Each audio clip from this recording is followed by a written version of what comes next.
Okay, I think we'll get things going here. Thank you again for coming out to our weekly luncheons.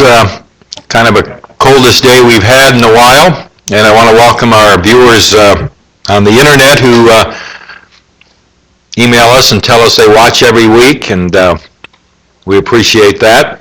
And of course, Brad always has been able to put these up on YouTube afterwards also, so if you missed the wise words of our coaches, you can always go to the website and see them once again or hear them.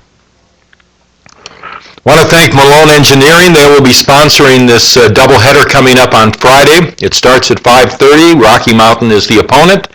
Women's game at 5:30, the men at 7:30. Thanks to Steve, who's been a long-time supporter, of course, a graduate of the School of Mines, a 1,000-point scorer. And since he's not here, I can say he never defended anybody in his life, but he scored 1,000 points. No, he was a great player for the School of Mines.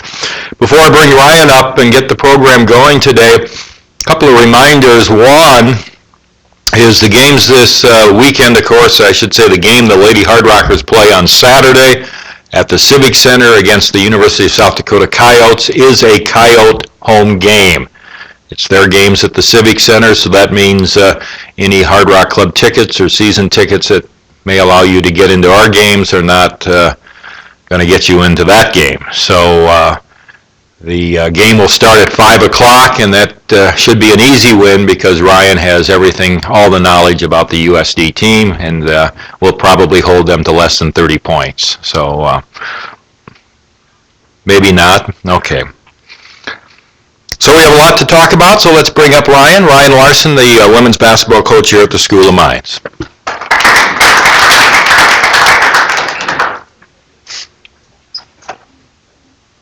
Thanks, Tom. As always, wonderful introduction. Thanks, everybody, for coming out this afternoon. Tom lied. I really don't have a whole lot to say today. Other than that, we had a really, really nice Thanksgiving break. After Tuesday's game down in Spearfish, we gave the kids pretty much, all break off until Sunday, where we came back and really had an excellent practice. And that was well needed for the girls. They were packing all those games in and practices, mentally and physically, we were pretty well shot. And if you saw the game on Tuesday, you could see that as well, that we were physically, one, really, really tired, and mentally probably just overloaded, because as close as the game was, we played probably one of our most average games up to this year. There's no doubt about it. And as disappointing as that was, we'll always look at the bright side and know we played pretty poorly, but lost by 4. So that is encouraging. Yeah, it's hard for me to keep reminding myself of that, but it is encouraging for sure. Had a great Thanksgiving break. I know the kids did too. They came back, like I said, Sunday, had a really, really good practice. Mentally sharp. They played hard. Yesterday we had one of our better practices of the year. Execution-wise, you could actually see a resemblance of our offense. It was very nice to see. So mentally they were just sharp yesterday, and we had practice this morning, and again, played hard. Mentally we were good, but as I had to remind myself again this morning, I'm at South Dakota School of Mines, and what week is this? Everybody knows. Week before finals. And you can start to see that. You can just see it on the kids' faces this week, that they're starting to get pretty stressed out about finals, as they should be. So I was pleased with this morning, with their effort and their mental capacity as far as execution goes. But quick turnaround for us. We're excited to have a full week of practice this week. Really, really excited. Coach Paul and I had a chance to put a zone defense in yesterday, something we've been hoping to put in for a while, but we just don't have any time to. So that's going to be nice to be able to use. Hopefully, maybe this weekend. I can't promise you that we'll throw it out either Friday or Saturday. It's going to be a work in progress, but it's nice just to have something else to go to on the defensive end. And then just cleaning up all our mistakes offensively. Just really, really getting technical with our fundamentals on the offensive end, screening right, passing correctly, knowing when to dribble and not when to dribble, stuff like that. So I'm excited to have a really, really good week of practice this week. I know the kids are too, but again, finals week is looming for us.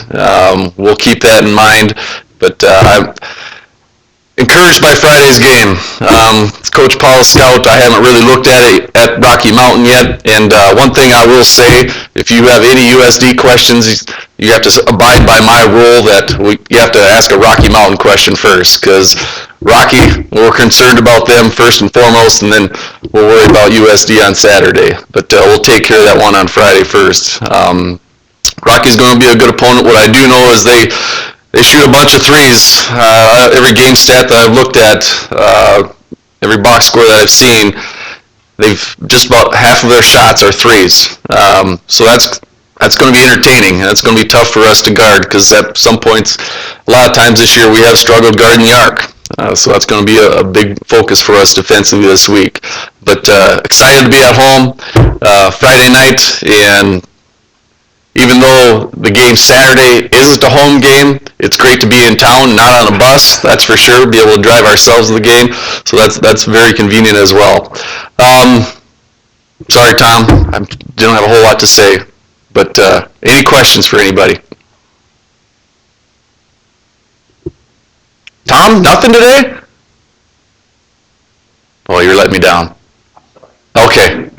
Thanks, everybody, for showing up. You talked about Rocky, right?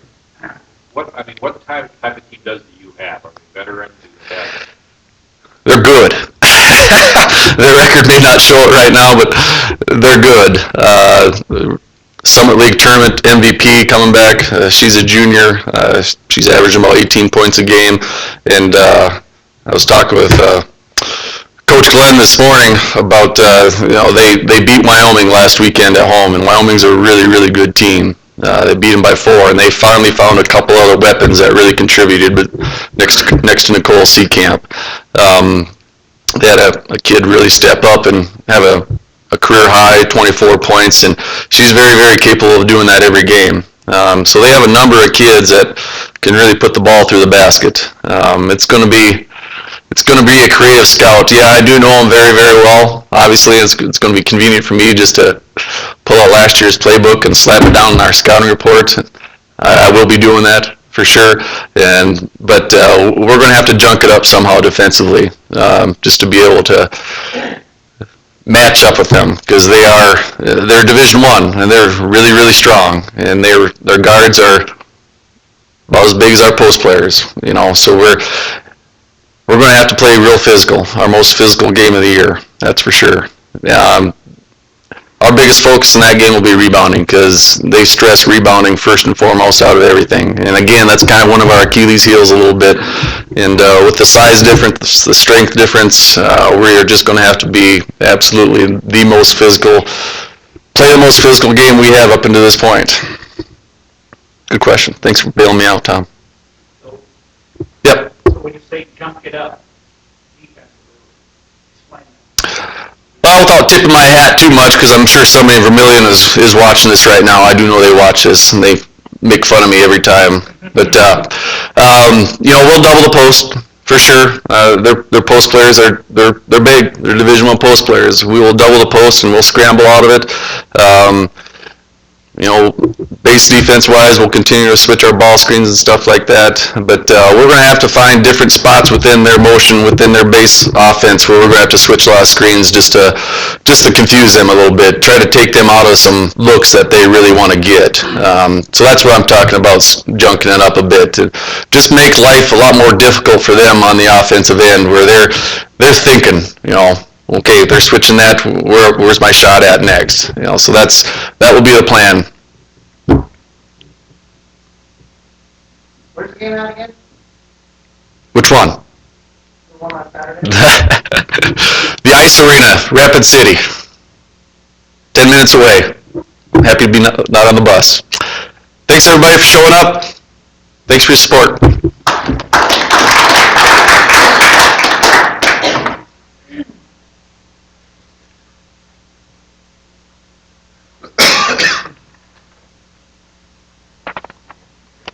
Yes, I need notes sometimes. What are you smiling at, Zach? You'll be at this stage in life someday when you'll need that. The track teams are going to be in action this weekend. Both the women's and men's track teams have an indoor meet up at Spearfish at Black Hill State, so they'll get kind of a preview of what kind of teams they're going to have. Jerry's, I'm sure, pretty anxious to see some early performances to see what they're going to do this indoor season.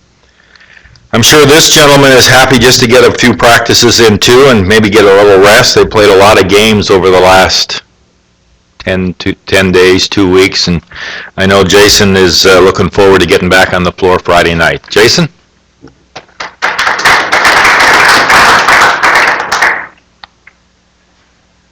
All right, it is. It's good to be at home, like Ryan said, with a bunch of our games, but the schedule definitely caught up with us. We knew that was going to be the case even when I was doing the scheduling, and even wondering if I should even attempt to do what we did. And I'm probably as excited as anybody can be that goes 1-3 on a week.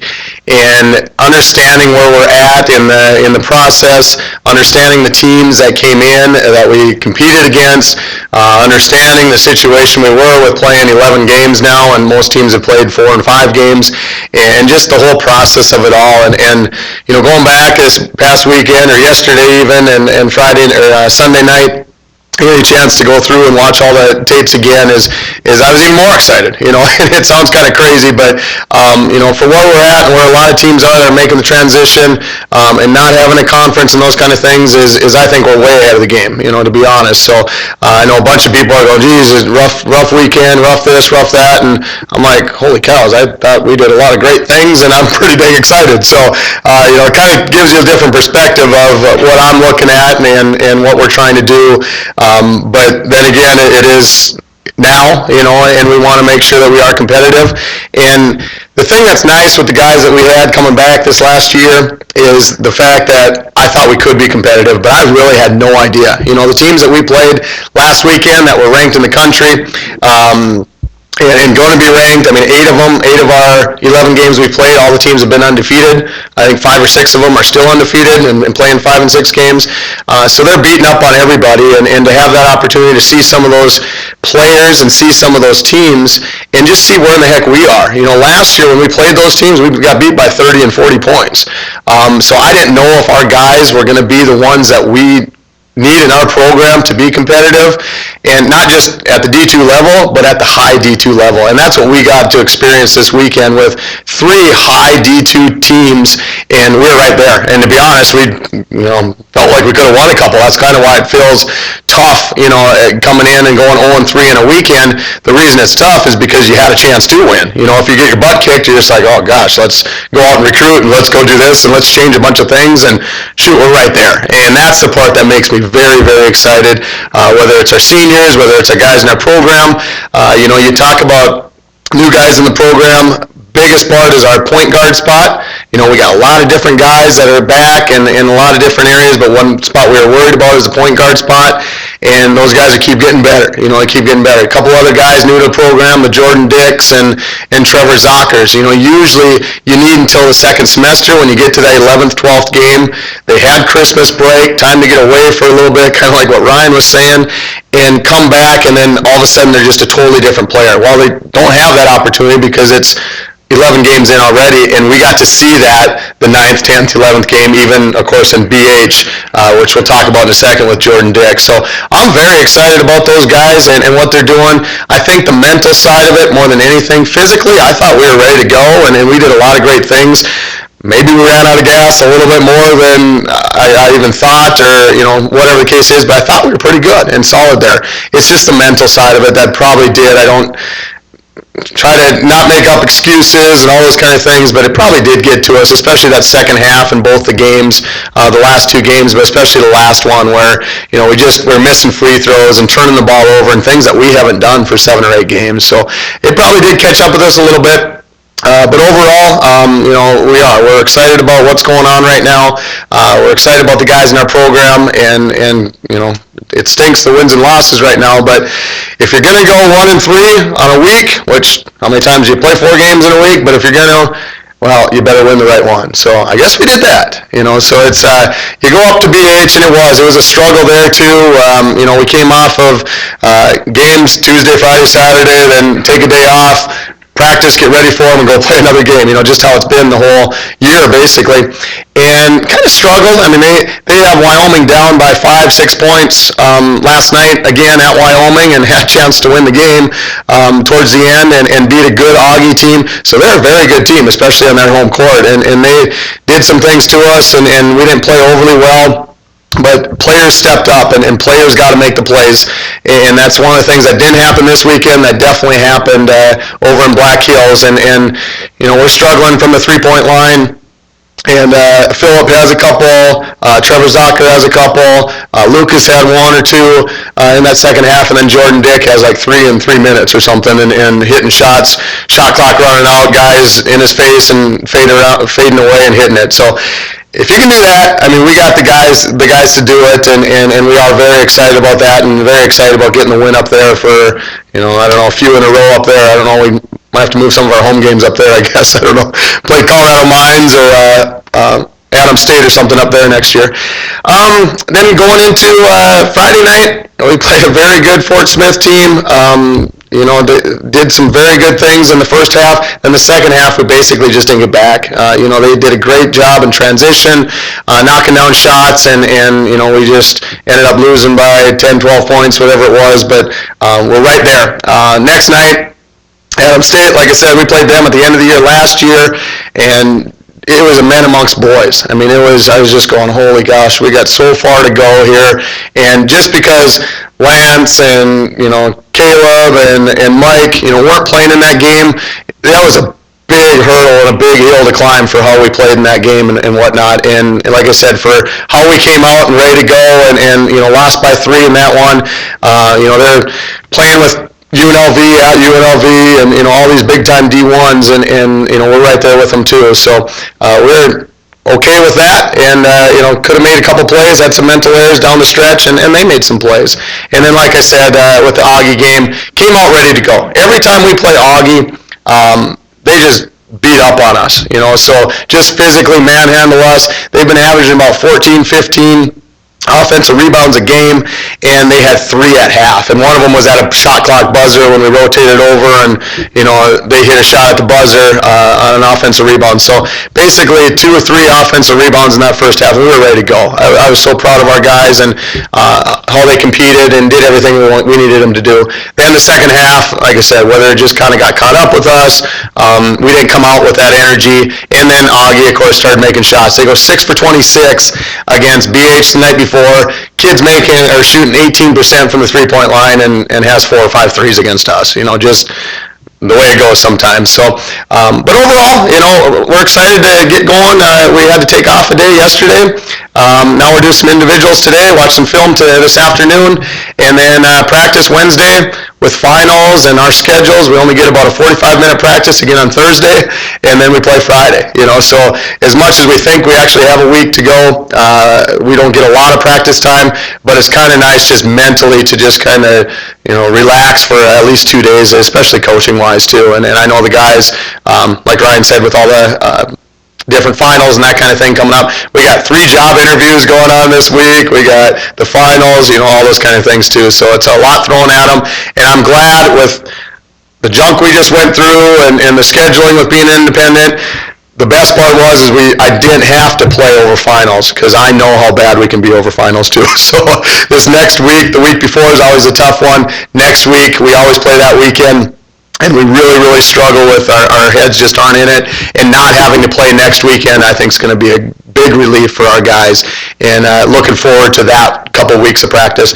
Then we finish up basically December, heading out to the GNAC. So, and playing a couple teams out there, Western Oregon and St. Mary's, and we'll kind of see where we're at with that. But that's pretty much the recap of, I could go on and on and on about all the games and all those kind of things, but try to talk about them real quick. And just, like I said, I'm very excited about the guys that are in our program right now, and I couldn't be more happy with them. It's tough for them. It's tough for all of us in here, our alumni, that kind of thing, to go, geez, you only win a couple games or you lose me. Well, holy cows. I mean, one, we knew it would be tough even if it's 5 years from now and we're where we want to be after the transition and playing those three teams that came here. I mean, they're big time, fully funded D2 programs that are going to be ranked first or second in their conferences and top 10 in the country, top 20 in the country. So, that's the last thing we're doing right now is to hang our heads and think that we're going backwards, because that's the furthest thing from the truth. And now, my job to make sure that the kids understand that too. That's the challenge that we always have as coaches. So, all right, I got Philip up here. I'll answer a few questions, talk about Philip here in a second, and kind of go from there. But any questions on this past weekend, moving forward with the games coming up? Yes, Mr. Bloom. Did something else happen this week that made notifications about it? Oh, yeah. You are so funny, Brad. Lance Kilburn actually was awarded, I think we have this Good Works team with All-State and NABC, just a basketball coaches association that I'm a part of, and it's for some leadership, some volunteer things. It's for all the Division I, Division II, Division III, I think junior college, but definitely NAI too, and they just giving awards out to the top people. Obviously, within our program, we do a ton of volunteer stuff with Special Olympics, the Boys Club. Obviously, we run some camps and clinics for the youth in the area, and he had to have a certain grade point average, all the different qualifications, but he's an electrical engineering guy. He's a leader of our team, a captain, a senior, fifth-year guy, yada, yada, yada. Just fit perfect for, obviously, this award, and he was nominated to get that, and then qualified, and then received that. So it's a pretty cool deal for him. But we definitely got some other guys in the program. I think you can only do one person from each team, kind of thing. So we got a great young man in our program, but Lance did a great job, and obviously got awarded it too. Great question, Brad. It's kind of cool. You have a slide for him too. Anything else? No BH questions? How we drew up a play that shoot a shot fading away with a guy in your face? Yeah. I get it. Yes. How many, that makes what in a row up there? Like 4? It makes 4 wins up there in a row. Is that right? I have no idea.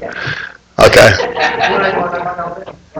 Yeah, no, and we have, last year they wouldn't come down here and play us, so, I was just like, well, great, we went up there all the time. So the challenge is going to be January 11th. We play at the ice arena. We won a ton of games at our home and that kind of stuff, and we get an opportunity to go over there and play and hopefully have a great crowd and all those kind of things, but we haven't, I don't know what it is, we've only probably won 1 out of 4 the last 4 years or something at home. So hopefully we can flip that around and get a sweep this year, but it was good to get up there and get the win and keep the streak going, whatever that is up there as well. All right, we'll get Philip up here. Philip Schanilec is from North Dakota, the far eastern side of it, so a ways away.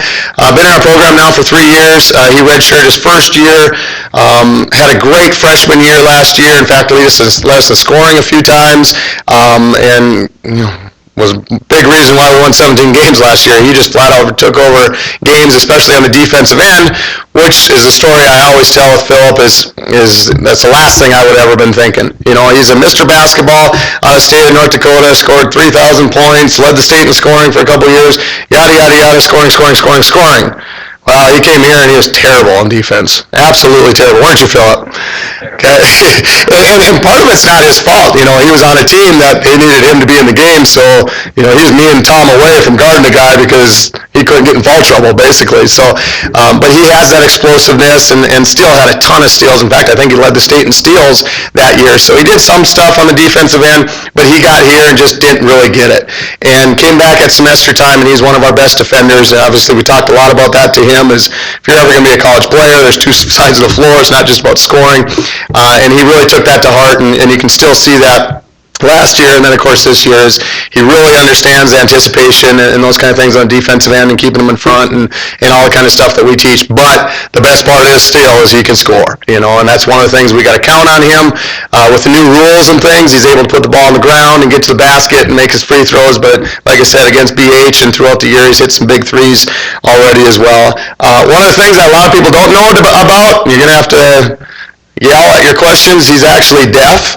He'll have his hearing aids in and stuff. So, like I said, when you're asking questions, one of the best mouth readers I've ever seen. He's got to sit in the front of the class and make sure that he can read lips. But when he doesn't have his hearing aids in, it was a challenge. That was a big reason why we redshirted him his first year too. It's so hard for new kids to the program, and not just the expectations and things, but just understanding what we're saying, and then coming over and asking us. And then we basically had a guy with him all the time, repeating kind of things, or he'd come and ask us what we said or what we're telling him to do. So he's been challenged with it his whole life. Obviously, he's gotten far beyond what the expectations or what you would ever think a kid like that can do, and a great example for other kids out there in his situation. But he's done a great job on and off the floor. I think he's a 4.0 student too, or maybe I think he got a B one time in some Phi Ed class probably, I don't know, but he has gotten one B in 3 years, and 4.0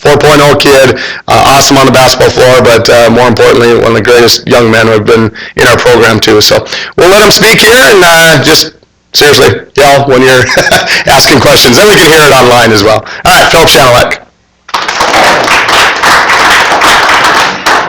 That's why I yell so much too, is because of him.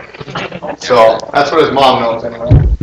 Like Coach said, I'm junior academically, sophomore in the program. I'm from a small town of, I think, 67 in Forest River, North Dakota.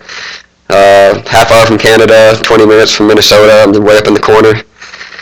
And this season so far, it's been a struggle, like Coach has said. A lot of people are still trying to find their roles on the team, and once we get that together, it'll go a lot smoother like it did last year. And you guys have any questions specifically for me? Bill, the hand checking, the new way they're calling games.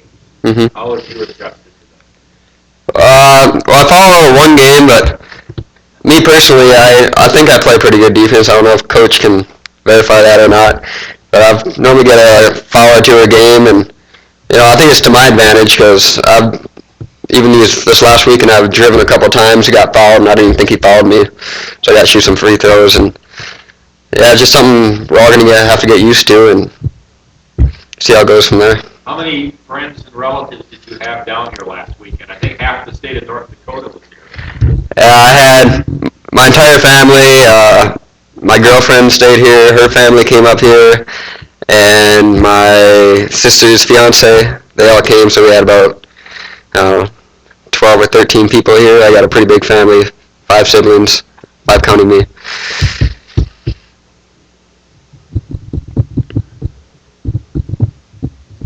Bill, what's your major and what do you like about the school back then? I'm a civil engineer, and just to give you a background about that, when I was a kid, I used to always watch National Geographic and watch them build and design bridges, dams, and just something I've grown to like. So I came here, and one of my first classes I took here was Intro to Civil Engineering, and the first thing the guy does is show us a National Geographic documentary that I watched when I was a kid about the same stuff, and I knew that I was in the right place. But all the classes I take right now in civil engineering, I love them. It all makes sense to me, and I do better in those classes than I do in humanities, any other class. How old were you, Bill, when you first picked up a basketball? Probably when I was 1 or 2. I don't know. I saw my little shoes that are about this big hanging in my room at home. So I've been playing organized ball since first grade, and at one point I was on 2 traveling teams, and we'd travel 6 hours every weekend in the spring to go play AAU tournaments in Minneapolis. And that's just been my life since then. How have you overcome your hearing deficiency? Has that been it doesn't seem like it's been a roadblock for you. My hearing is something I've just gotten used to. I mean, I'm used to communicating with the teachers, sitting in the first row, and one thing I can really do, like Coach said, is read lips. And I can have someone stand on the other side of the room and just move their lips. I can't hear, but I know what they're saying. And when we were playing Dickinson this year, I saw Mike Dietz on the court asking Coach Glenn if we're switching on ball screens. Coach Glenn didn't understand, and I was on the bench. I went and told Coach Glenn what he was asking. Do you realize how lucky you are not that you can turn Henry off anytime you want? You understand what a word that is? Unfortunately, he yells loud enough where I can't do that. I mean, I wish I could, but I can't. So did you have to play defense in high school? I always heard the story from Coach Henry about defense. You never played like a defense in high school. Actually, he was right. I honestly hardly played any defense in high school. I maybe had one rebound a game. I mean, I had a few steals, but my guys scored all the time, and if I ever got 2 fouls, I'd just back off and just let my guys shoot whenever he wanted to. Because we had a small school team, and we didn't have many players, so basically we only had a few guys that could score, so we couldn't have them sitting on the bench, and so just what we had to do. So how many points did you score in high school in a single game? What's your record? My record is 49. But the guy I was guarding scored 43, so I think it was both of our career highs. Yeah, we ended up winning that game 94-91. What about your hunting? Yeah, anybody have any hunting questions? Back where we're from, I've been hunting probably since I've been playing basketball. You know, my dad, our whole family, we have a farming organization, or a farming business, and we have a couple thousand acres of land, and that's all we do is hunt when we have time. We really got into bow hunting for deer lately in the last few years, and during the preseason, anytime I can get a chance to go back home, I go back home and bow hunt. And you don't really understand how good it is until you're actually up there in the tree stand. You see deer walking 5 feet from you, and they have no idea you're there. It's really an experience.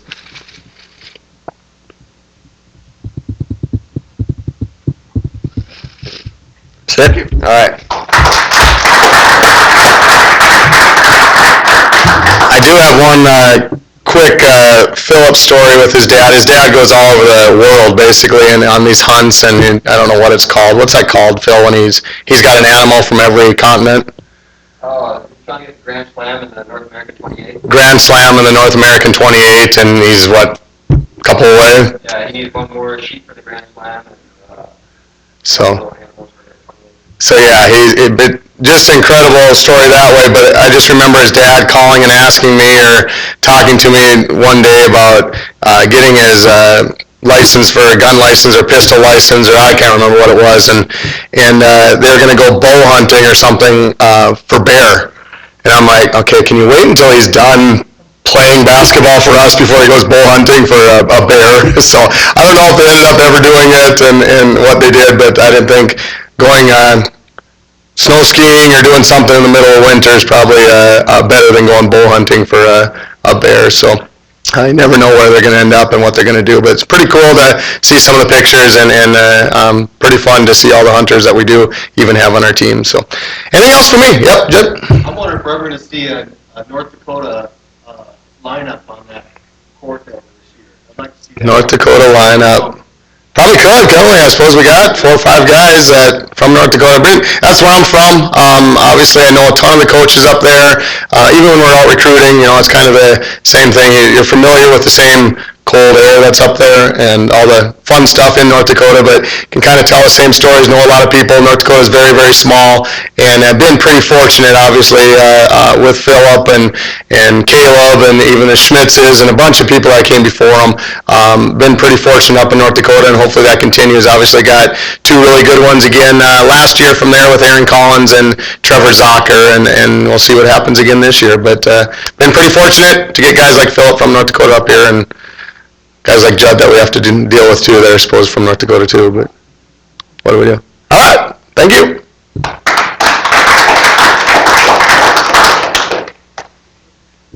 Thank you, Jason. Thank you, Phil. That was really good. Appreciate that. And Malone Engineering again sponsoring our games on Friday night at 5:30. Women's and men's doubleheader. Rocky Mountain is the opponent. And don't forget Saturday again, it's 5 o'clock at the Ice Arena. No tickets are allowed. You have to buy your tickets. And we'll look forward to that game. And this will be, next Tuesday now will be our final luncheon before the holiday break. So next Tuesday, and then we'll resume, I think it's January 7th or 12th, somewhere in that. But I've got a schedule. Call me if you need one. But we'll hopefully see you here next week. So thanks again. And I don't know, but I just enjoyed Phil tremendously. I think that's a pretty neat young man, and the way he represents the school is great. Thank you. So, see you next week.